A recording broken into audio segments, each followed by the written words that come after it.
Ini cuma begini, sebelum Bung Usep mengelaborasi apa yang mau disampaikan, seperti pasal yang disampaikan oleh Mbak Titi tadi, 547, Joko Widodo bisa dikenakan pasal Undang-Undang Pemilu tersebut. Ya walaupun cuma 36 juta ya teman-teman. Tapi kira-kira bagaimana? Ada 3 tahunnya itu maksimal. Ada 3 tahunnya, oke, silakan.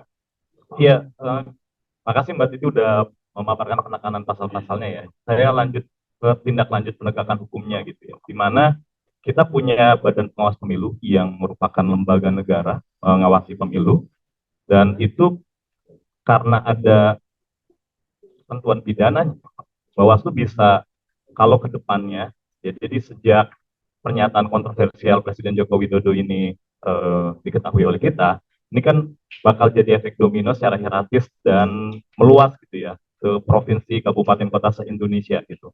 Nah itu masuk ketentuan pidana yang penting untuk ditindaklanjuti di Bawaslu, dan harapannya sih di forum Sentra Gakumdu ini kemudian tidak dimentahkan oleh kepolisian dan kejaksaan untuk kemudian dihukum gitu, sebagaimana ketentuan tadi ya, maksimal 3 tahun dan denda maksimal 36 juta. Nah, lalu bagaimana kemudian Bawaslu yang punya kewenangan besar ini menjalankan fungsinya dengan optimal sejak hari ini sampai pemungutan suara nanti?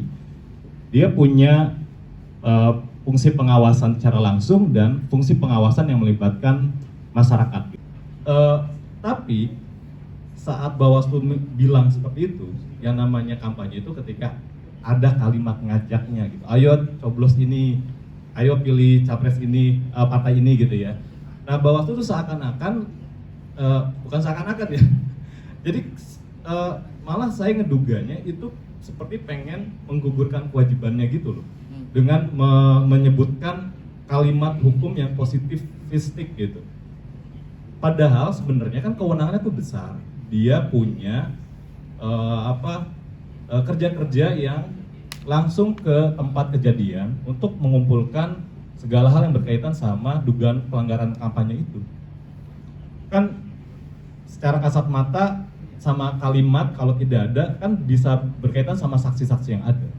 Jangan-jangan saksi-saksi yang saat saksi-saksinya itu diperiksa, saat orang-orang yang hadir di dalam proses pernyataan pejabat publik yang menyatakan ngajak milih itu apa tidak, jadi hadir dan diindikasikan melanggar kampanye gitu ya, memang tidak ngajak, memang tidak meminta memilih capres atau partai, tapi jangan-jangan saksi yang ada orang-orang di sana itu dalam kerja-kerja koordinasinya memang untuk mengajak memilih gitu kan, itu bisa dilakukan. Yang disayangkan pembuktiannya belum gitu ya, tapi saat melihat rekaman videonya, siarannya gitu, atau laporan-laporannya, oh nggak ada kalimat ajakan, jadi ini bukan pelanggaran kampanye gitu. Nah itu sih yang disayangkan gitu.